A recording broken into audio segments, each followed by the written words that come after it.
저는 지난 주일 저녁에 호주 시드니에 출발해 갔습니다. 호주에 살고 있는 우리 교포들의 연합 집회를 인도하게 되었습니다. 매일 저녁마다 한 1000명에 가까운 교포들이 한 자리에 모여서 함께 은혜를 나누고 큰 축제 분위기 속에서 송회가 진행됐습니다. 그리고는 우리 호주 연합교회의 지도자들과 함께 선교의 문제를 토의하고, 그리고 교육자들에게 또 사모님들에게 세미나를 인도하게 되었습니다.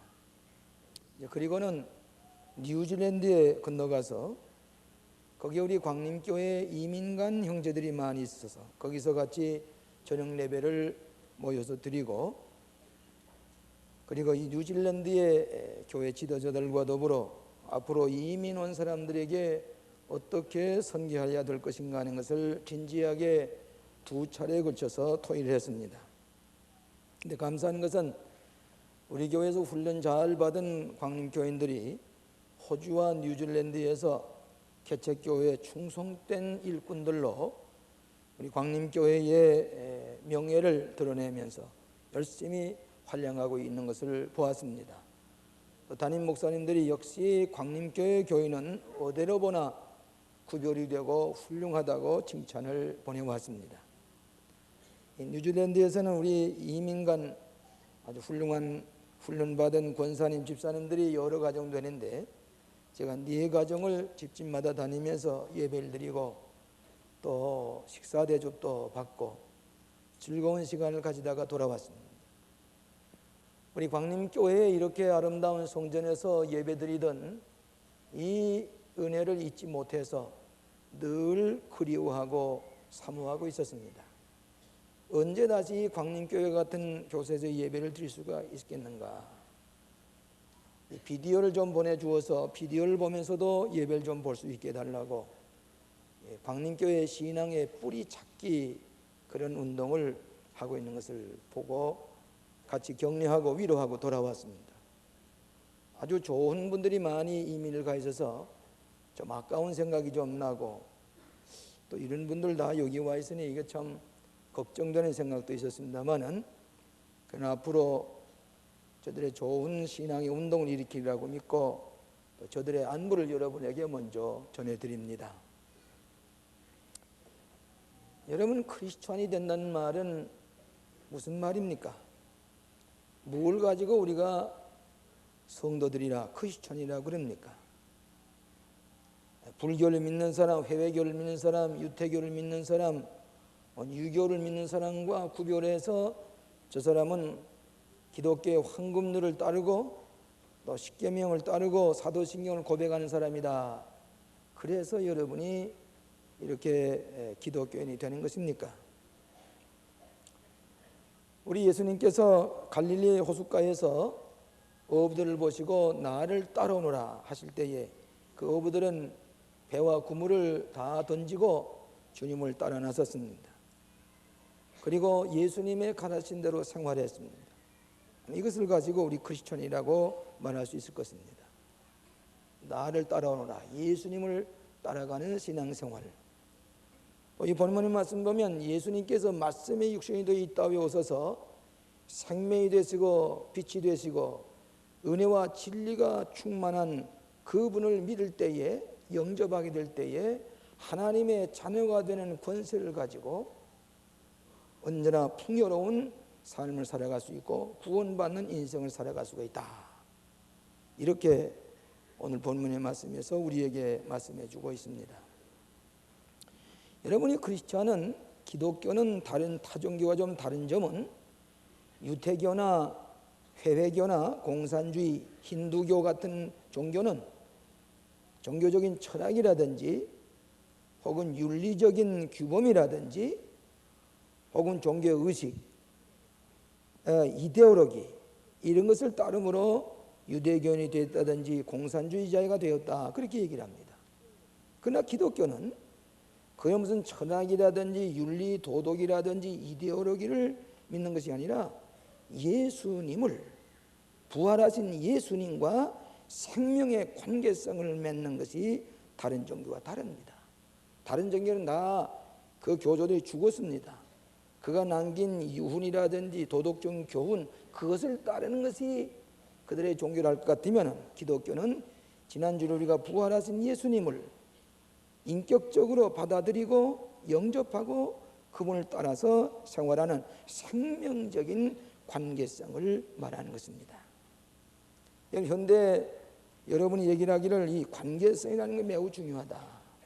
인생이 성공하려면 관계성이 좋아야 된다.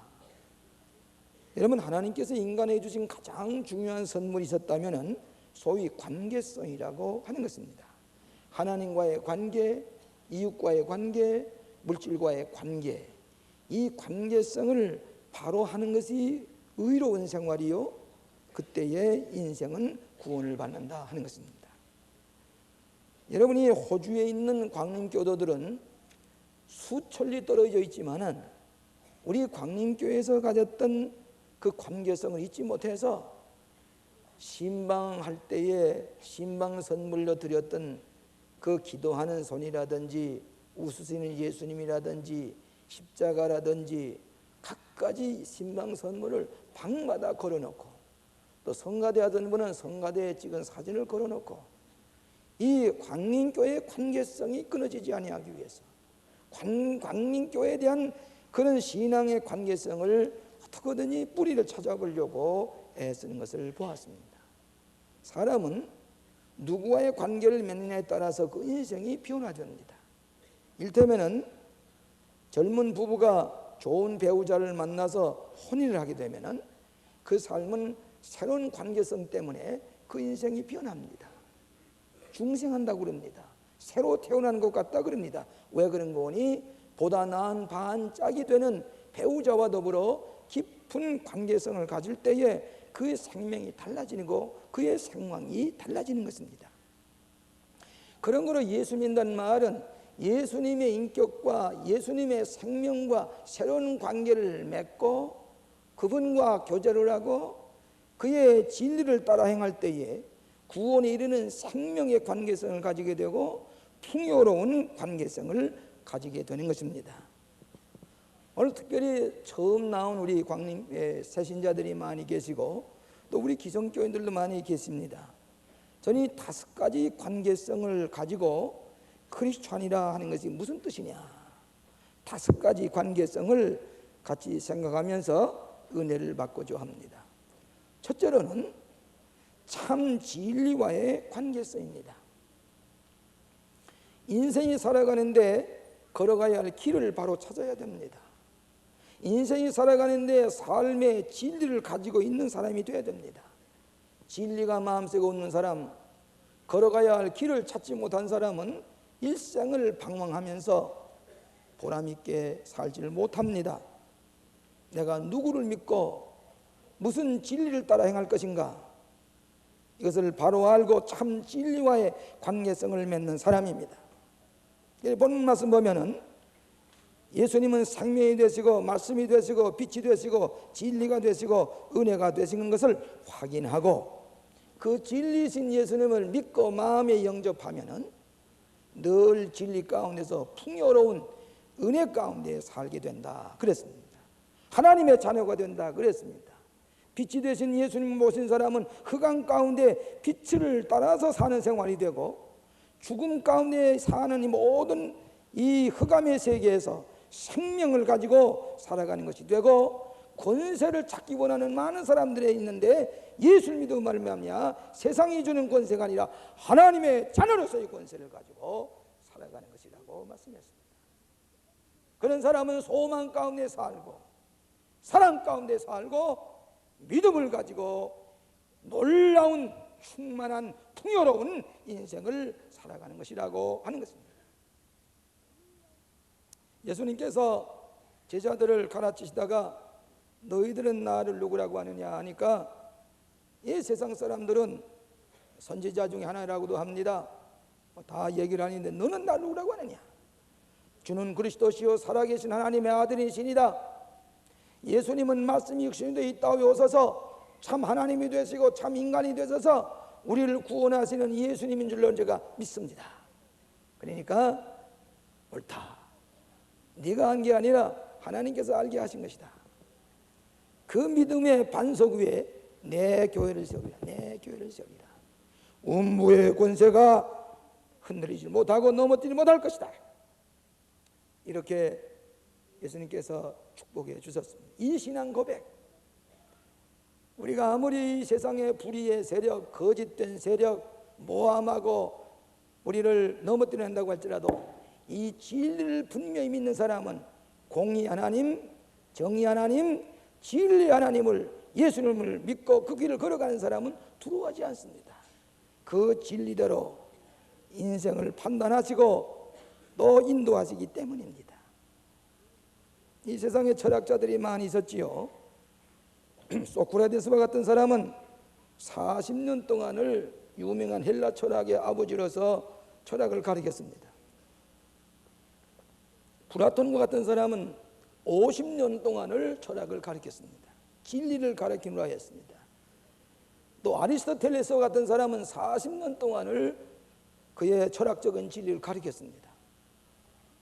그런데 예수님은 꼭 3년 동안 갈릴리 바닷가에서 진리를 말씀했는데 이 세 사람이 다 합한 130년 동안 가르친 진리보다도 3년 동안 가르치신 예수님의 진리로 말미암아 온통 세상을 바꾸어 놓았습니다.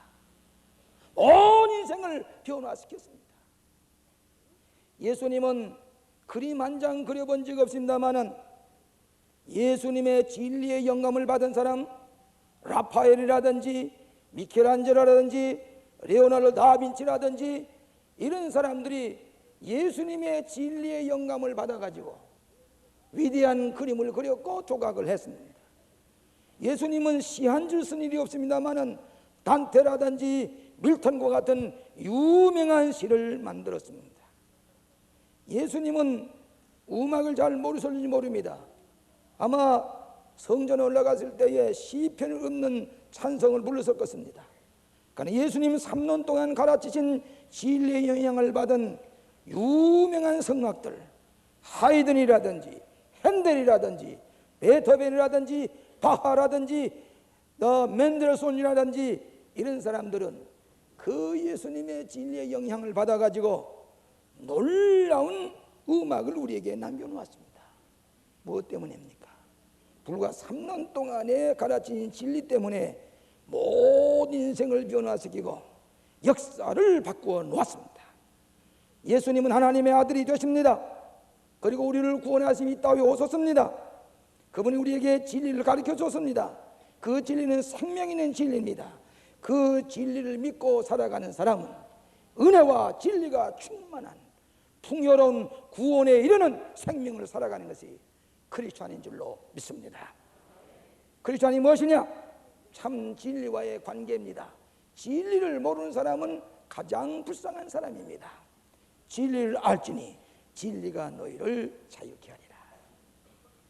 두 번째로는 속죄의 관계성입니다. 크리스찬이 된다는 말은 우리 예수님이, 죄 없으신 예수님이 십자가에서 피 흘려 죽으셨다가 우리의 죄를 용서하시기 위해 대신 죄를 걸머져 죽으셨다가 사흘 만에 부활하신 승리하신 예수님을 믿는 신앙 고백을 가지고 살아가시는 것입니다. 여러분, 여기에 있는 십자가는 사람을 죽이는 사형틀입니다. 이 사형틀인데 여기에 예수님이 못 박혀 죽으셨습니다. 죄 없으신 예수님이. 그리고 시체를 겠다가 아리마다 요셉의 무덤에 겠다가 잠깐 누웠다가 다시 살아나셨습니다. 그렇기 때문에 우리 개신교는 여기에 예수님의 축 늘어진 시체가 달려있는 고상을 보는 게 아니라 예수님의 시체가 없습니다. 부활하셨기 때문에 여기에 예수님의 시체를 걸어놓을 필요가 없습니다. 그렇기 때문에 개신교는 언제나 우리의 죄를 위해서 죽으셨다가 사흘 만에 부활하신 예수님을 믿는 것이 기독교의 속죄의 종교라고 하는 것입니다. 여러분, 죄를 어떻게 할 것입니까? 보상할 수 없는 죄를 어떻게 갚겠습니까? 현대에는 이 죄와 무죄, 정의와 불의를 분간하기가 어려운 시대에 우리가 살고 있는 것 같습니다. 그 어떤 사람은 기독교에서 넘어 죄 그러지 마시오. 갖다나 죄책감 가운데 사는 사람들인데 죄 그러지 마시오. 그러지만은 여러분, 죄는 죄입니다. 죄를 지으면 우리의 마음이 불안하지요. 거짓말하게 되면은 우리의 마음이 불안하지요. 그래, 거짓말 탐지기에 요즘 새로 나온 걸 보면은 거기다가 손을 대고서 거짓말하게 되면은 이 마음속에 있는 거짓말 때문에 이상한 분비물이 나와가지고 이 거짓말 탐지기에 이 신호가 갑니다. 왜 그랬습니까? 왜 그랬습니까? 죄 없는 세상을 원합니다. 또 현대인의 마음속에 이 죄책감 때문에 갖가지 불안한 질병이 생기게 됩니다. 도리어 우리 기독교에서 말하는 죄보다는 칼 매닝거라고 하는 심리학자는 무엇이 죄가 되는가, 그런 책을 얼마 전에 쓰고서 도리어 인간의 마음속에 이 죄를 재발견하고 죄책감을 재발견하는 것이 현대의학이요 심리학이요 정신과 의학입니다. 우리 기독교가 말하지 않아도 인간의 마음속에 죄 때문에 갖가지 부정적인 파괴적인, 마지막에 자기의 생명까지 죽이게 하는 것이 죄책감이라고 하는 것을 현대 심리학과 의학에서 얘기를 하고 있습니다. 여러분이 가지고 있는 이 죄책감, 이 죄악을 어떻게 할 것입니까? 원하는 선은 행치 아니하고 원치 않은 죄, 부정적인 파괴적인 이 죄, 이것이 인간의 가장 큰 문제 중에 문제입니다. 여러분, 지난 한 주간 동안에 여러분 일본 사람들이 그렇게 안전하고 안보상에는 뭐 자랑하던 일본 같은 나라에서도 왜 지하철에 무모한 인생들에게 독가스를 뿌립니까? 이건 또 왜 그랬습니까? 사람 알 수가 없는 세상입니다. 여러분, 미국의 오클라호마라고 하는 것은 평화로운 중부 도시입니다. 거기에 폭탄을 터뜨려 가지고 어린아이들이 그 폭탄에 깔려 그 건물이 쓰러지면서 깔려서 수십 명이 죽습니까? 피투성이가 되어서 아우성을 지르게 하는, 왜 그랬습니까? 이 악이 왜 우리 현대인들의 마음속에 불안을 가져다 줍니까? 이건 죄 아닙니까? 이 죄악이 문제를 어떻게 하면 좋겠습니까? 온통 죄악 투성입니다. 그렇기 때문에 예수님께서 이 죄를 용서해 주시고 다시는 죄를 짓지 마라. 우리가 새로운 인생이 되어서 죄를 짓지 아니하고 살아갈 수 있도록 우리를 변화시키는 종교, 속죄의 종교, 예수님만이 피를 흘렸었지 공자님이나 맹자님이나 석가님이나 인간을 위해서 피 한 발 흘리지 못하셨습니다. 죄 없으신 예수님이 피 흘리심으로 우리를 용서하신 것입니다. 이것을 믿는 속죄의 구원의 진리, 내가 예수를 믿음으로 말미암아 죄 용서 받았고 다시는 예수님이 죄를 기억하시지 아니하신다고 하는 이 진리를 믿는 순간에 우리는 새로운 존재로 거듭난 인생, 새로운 피조물이 되는 것입니다. 제가 이번에 뉴질랜드 호주에 가보니까 핵전쟁이 일어나서도 저 밖에 문을 좀 열어주시기 바랍니다. 밖에도 문을 여시기 바랍니다. 문을 활짝 좀 열어주세요. 호주와 뉴질랜드에 가보니까 그 사람들이 대개는 핵전쟁이 일어나도 이 뉴질랜드와 호주에는 아무런 이상이 없을 것이다. 아마 핵의 안전지대라고 생각되는 것이라고 합니다. 그래서 얼마 전에 미국의 핵 항공모함이 뉴질랜드에 오려고 하니까 우리는 무핵지대고 핵이 있는 것은 우리가 여기 올 수가 없다. 그래서 아주 미국과 뉴질랜드가 관계가 좋지 못하게 되었다는 얘기도 들었습니다. 근데 거기도 문제가 있습니다. 어떤 문제인가 하니 거기 본토인들이 이제 우리가 이 땅의 주인이다, 땅을 내놓으라고 하는 것입니다. 백인들 나가라고 하는 것입니다. 얼마 전 것만 지나도 이 본토인들을 공부도 안 시키고 또 술도 많이 먹고 또 지금 대순이들 멸종이 되기를 바라서 죽이는 방향으로, 사람들을 그 종족을 없이 하는 방향으로 정책을 썼다는 얘기를 듣고 있습니다. 근데 최근에 와서는 호주에서도 그렇고 뉴질랜드에서 그렇고 이 땅 주인은 여기의 원주민이다 그 말이에요.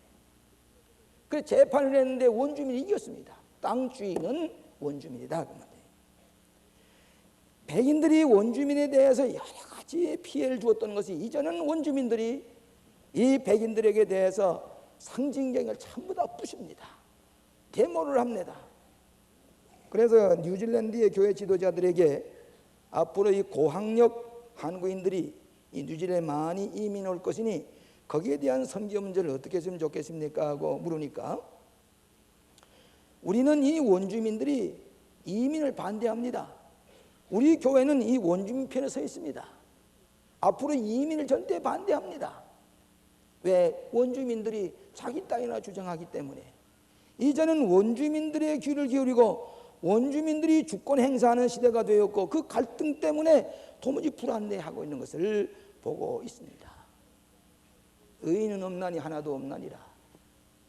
의인은 없나니 하나도 없나니라. 성경 말씀대로 어디를 가든지 죄가 지배하고 악이 지배하는 불의한 세력 때문에 마음을 놓을 수가 없는 세계에 살고 있는데 이 죄 문제를 어떻게 하면 좋겠습니까? 자식들이 죄를 짓고 있는데 어떻게 하면 좋겠습니까?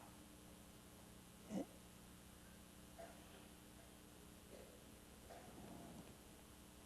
그렇기 때문에 기독교는 예수 그리스도가 우리의 죄를 용서하기 위해서 피 흘려 죽으신 것을 믿고 그 진리 안에서 생명의 관계를 맺을 때에 우리는 변화되고 우리의 마음에 평화가 오고 우리는 새로운 가치관 속에 살아가는 것이 기독교인이라고 하는 것을 믿으시기를 바랍니다.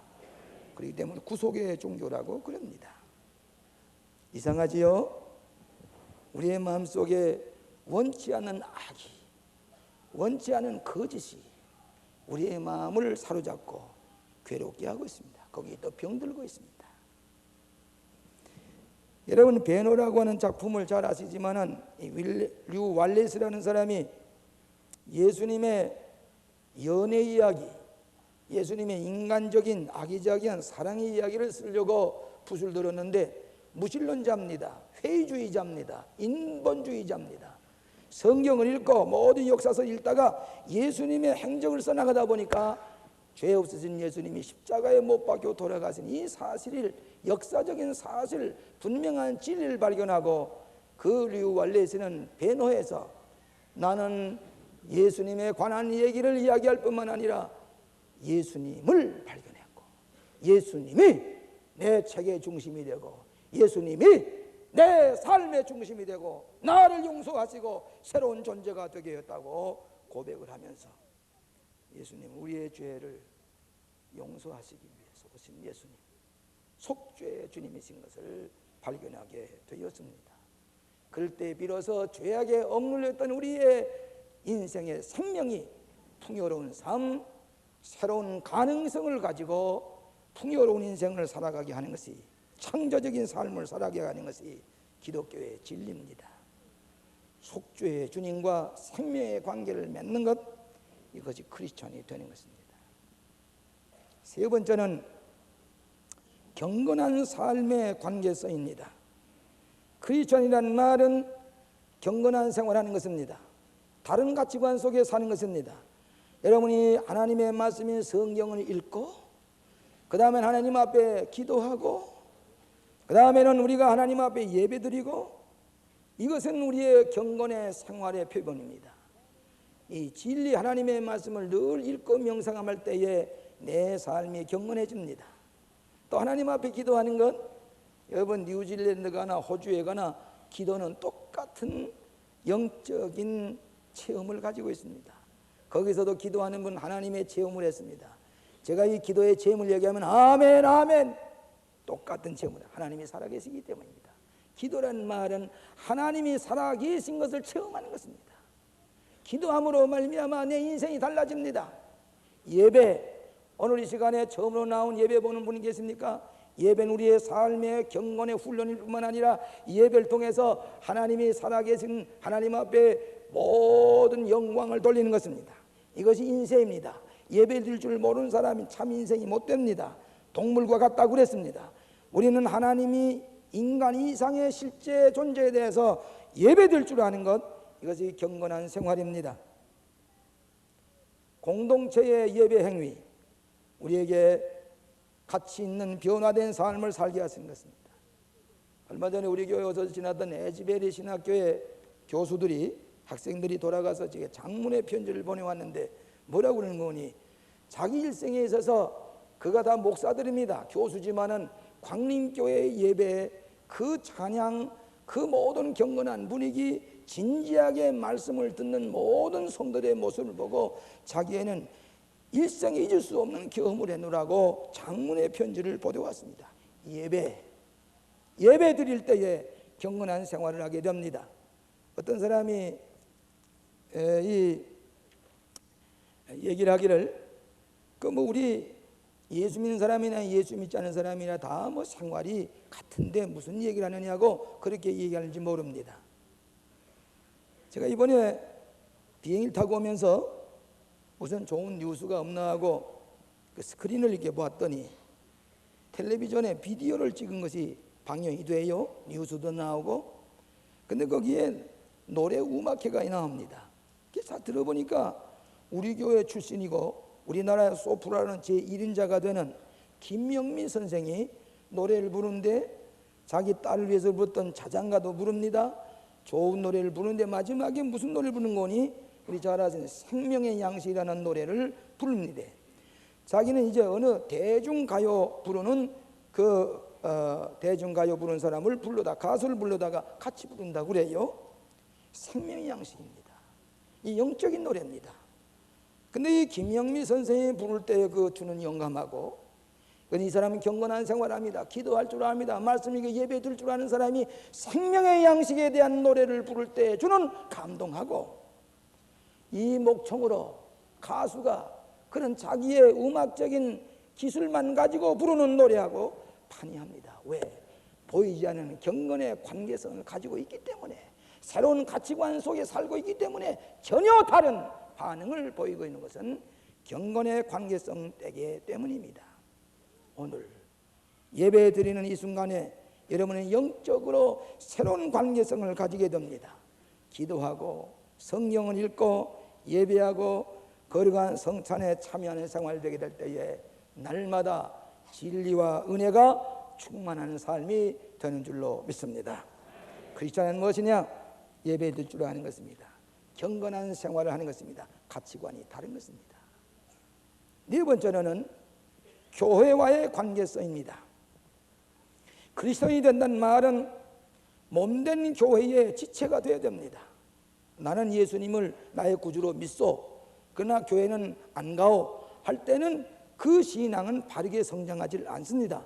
교회는 사람들만 모이는 집단이 아니라 예수 그리스도를 머리로 하는 몸된 교회입니다. 여러분이 몸된 교회의 지체입니다. 그래야 이 생명이 풍요롭게 살아가게 됩니다. 교회를 통해서 여러분의 신앙이 성장합니다. 교회를 통해서 여러분이 풍요로운 교제를 나누면서 여러분은 구원의 삶을 삽니다. 여러분 교회 생활을 잘하고 속회, 예배, 또 선교회 이런 생활하는 동안에 우리 집에 술분이 생길 때에 그 많은 교인들이 와서 위로해 줍니다. 갑자기 병원에 입원하고 보니까 우리 교인들이 달려와서 위로해 줍니다. 예배드리던 형제들, 속회, 속도들, 선교회원들이 형제들보다 낫습니다. 이것이 하나의 믿음의 공동체입니다. 이 교회 안에 들어올 때에 여러분의 신앙이 바르게 성장하고 풍요롭게 되는 것입니다. 어떤 사람 말하기를 교회? 그 교회 보잘것없다. 교회에 대해서 비난하는 사람이 많습니다. 그러나 교회는 교회입니다. 예수님께서 머리가 되시는 교회입니다. 인간들이 모인 집단이기 때문에 혹 사람들의 불미스러운 얘기도 나옵니다. 마치 뭐가 마찬가지로니 여러분 병원에 참 좋은 병원이 많습니다. 시설과 현대 과학적인 모든 방법을 통해서 우리 인간의 질병을 치유하려고 합니다. 병원에 입원합니다. 그런데 다 고침을 받고 나오지를 못합니다. 그 중에 몇 프로는 죽습니다. 그 훌륭한 이 병원에서 왜 이 사람 살려내지 못하오? 거기에는 영안실이 있습니다. 장례실이 있습니다. 늘 만원입니다.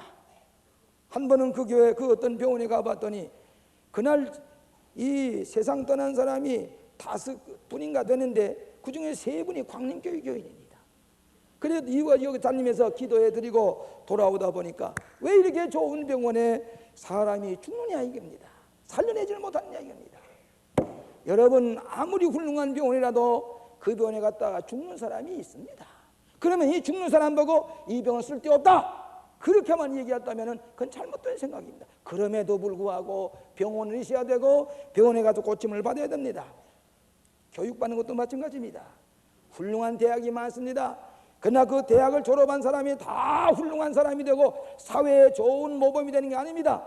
사회에 불미스러운 일을 하는 사람도 그 대학 출신 가운데 있습니다. 그렇다고 해서 대학이 없고 중고등학교가 없애버려라 그럴 수가 없습니다. 교회도 마찬가지입니다. 교회 다니는 사람 가운데 변화되지 못한 사람이 있습니다. 또 교회를 이용해서 이익에 또 자기의 도구로 삼는 사람이 있습니다. 그렇다고 해서 교회가 전부가 그런 건 아닙니다. 병원에 갔다 죽는 사람은 마찬가지입니다. 교회는 있어야 됩니다. 주님의 몸 된 교회이기 때문에 교회는 있어서 교회를 통해서 우리가 구원을 받아야 됩니다. 새로운 생명을 얻어야 되는 것입니다. 여러분, 어떤 젊은이가 그 교회 꼭 나가야 됩니까? 교회 안 나가면 어떻습니까? 그러니까 이 목사님이 아무 말 하지 아니하시고 벽난로에 장작을 이렇게 모아놓는데 불이 을 탑니다. 그걸 한참 타고 있다가 타는 걸 보다가 짝대기를 가지고 그 타는 나무 토막을 자꾸 이렇게 휘틀어 놨습니다. 그랬더니 조금 있으니까 연기가 나더니 시커먼 다 죽고 만단 말이에요. 그때 보십시오. 예수님 사람이 교회에 모여서 신앙의 공동체를 가지고 사랑하고 서로 믿음을 가지고 교제할 때에 뜨거운 불이 붙는 것과 마찬가지로 교회에 우리가 같이 연합해야만이 신앙이 자라는 것입니다. 흩어버리면 가서 고독하게 죽어버리고 맙니다. 신앙이 자라지 않습니다. 그렇게 얘기를 했다고 합니다. 옳습니다. 여러분, 한 주일만 교회 안 나오고 골프로도 나가고 등산도 가고 어디 여행도 하고 돌아오면은 내 신앙이 식어집니다. 그렇게 좋던 신앙이 뜨거워지기 시작합니다. 2번, 3주를 늦어 나가면 그 다음엔 저 구석에 밀려나서 내 신앙이 싸늘하게 죽어버리고 맙니다. 그렇기 때문에 교회는 나와서 내 신앙을 지켜야 됩니다. 저 호주와 뉴질랜드에 있는 우리 독신한 신자들이 광림교회의 사랑의 공동체를 잊지 못해서 몰랐습니다. 서울에 있을 때는 몰랐습니다. 광림교회가 그렇게 좋은 줄 몰랐는데 와보니까 어느 교회를 나가도 마음에 만족질 않아요. 왜 그렇습니까? 교회 안에 있었던 우리의 생명의 관계성이 단절된 것 같으니까 그들이 안타까워하는 것을 봅니다. 그래서 우리 교회 예배드리던 비디오를 가지고 예배 보라고 그랬습니다. 이런 전설이 있습니다. 여러분, 삭개오에 관한 얘기를 잘 알고 계십니다.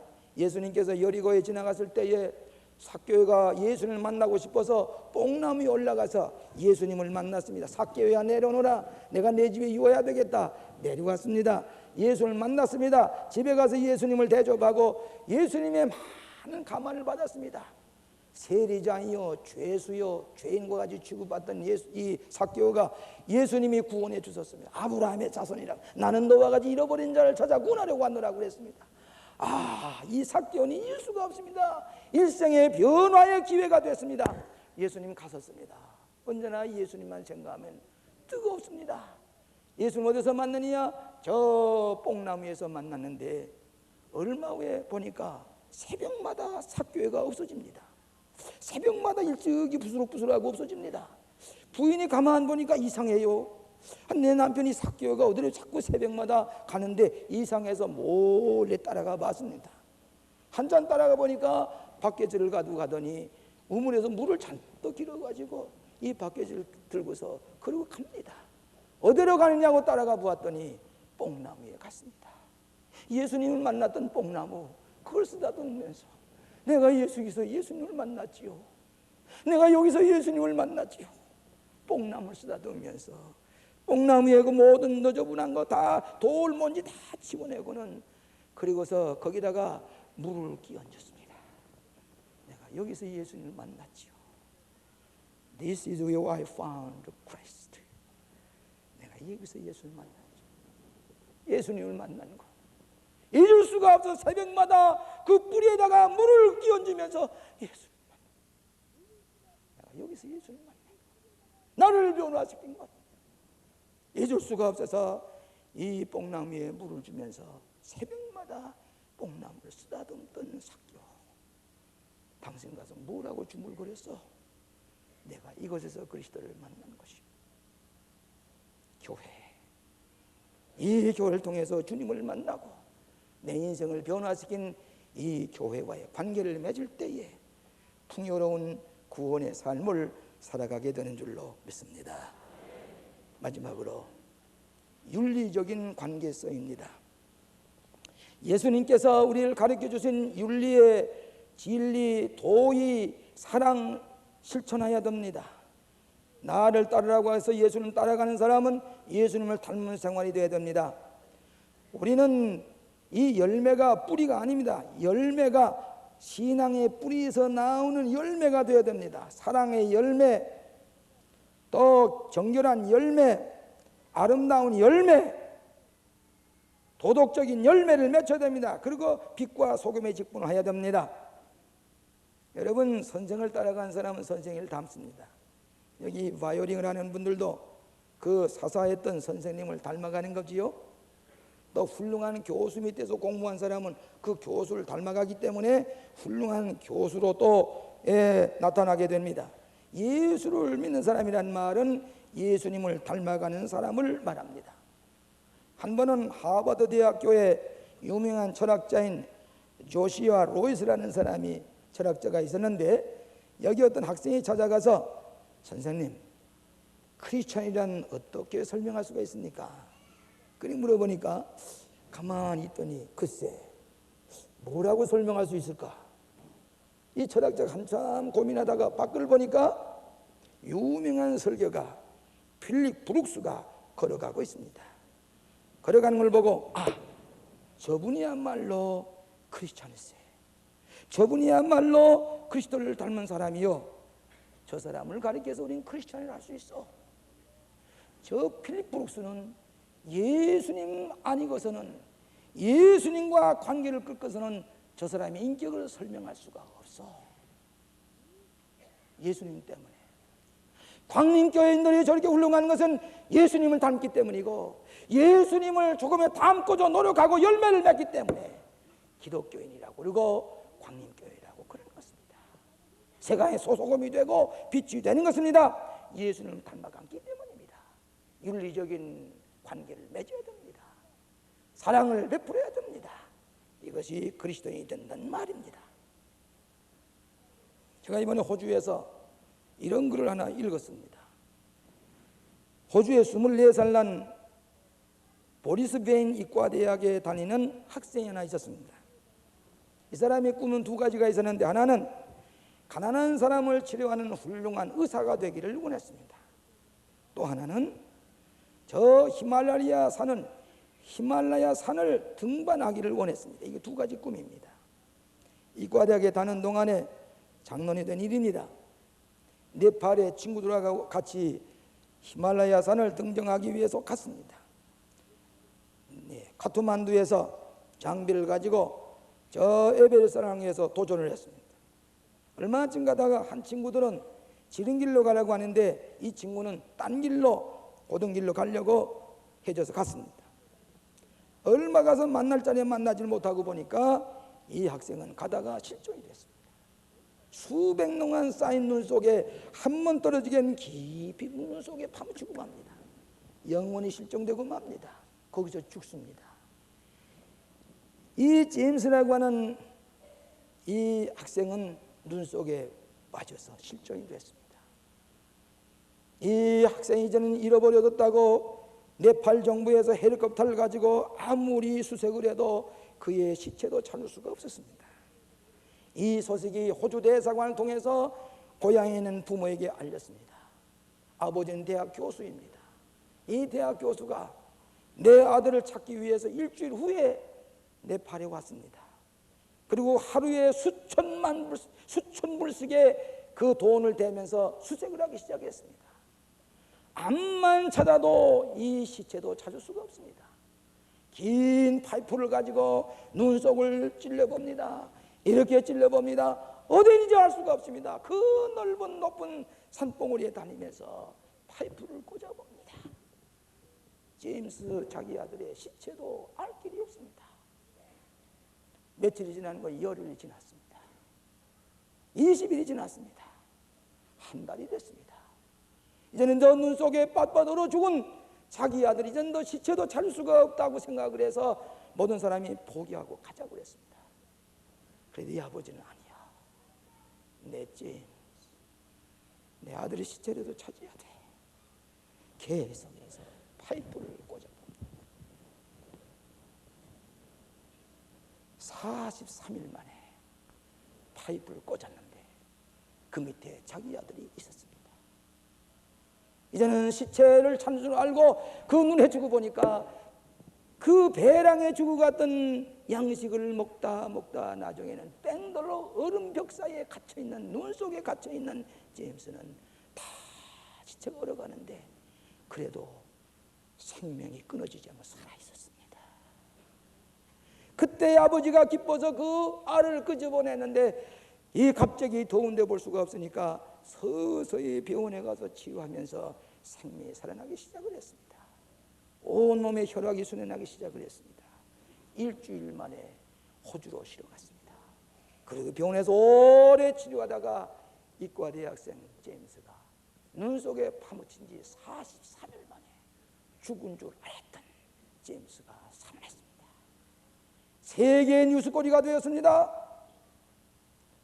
오늘 여기에 눈 속에 갇혀있는 제임스, 찬 얼음 벽 속에 갇혀있는 제임스, 죄악 속에 갇혀있는 우리들, 영원히 시체가 되고 말아야 할 이 죄악 속에 갇혀있는 우리들에게 아버지는 끊임없이 포기하죠. 파이프를 가지고 찾아다니시는 하나님, 예수님, 우리의 생명을 찾으시는 예수님,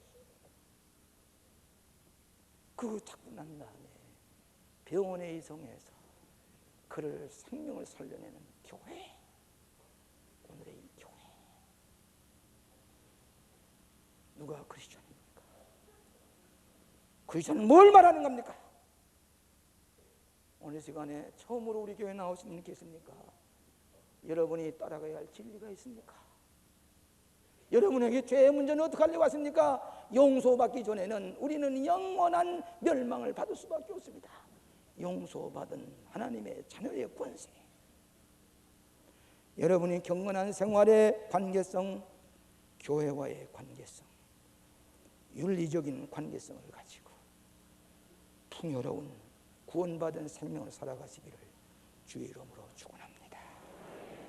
기도하십시다. 오 자비하신 아버지 하나님, 죄로 말미암아 흑암의 세계에서 고독하게 죽어가야 할 저희들을 하나님 살려주시고 하나님의 자녀의 권세를 가지고 날마다 주신 은혜와 진리 가운데 구원의 삶, 풍요로운 인생을 살아가게 하신 것을 감사합니다. 오늘도 주님 앞에 나왔습니다. 주님 아시지요? 우리 답답한 마음, 불의의 세력, 죄악된 세력 가운데서 우리의 마음이 초조해질 때가 많이 있습니다. 그러나 공의 하나님, 사랑의 하나님, 진리의 하나님이 계시기 때문에 결코 낙심하지 아니하고 열매하지 아니하고 포기하지 아니하고 주님을 닮기를 원합니다. 주님과 생명의 관계를 맺고 이 한 세상 살아갈 때에 풍요로운 진리 안의 삶을 살아가고 영원한 생명을 얻기를 원합니다. 축복하여 주시옵소서. 특별히 오늘 처음 나오신 사랑하는 형제들, 하나님께서 이미 인도하신 줄로 믿사오니 하나님이여 이 귀한 시간에 마음에 주님을 영접하고 영생을 얻게 하여 주시옵소서. 예수님 이름으로 기도하옵나이다.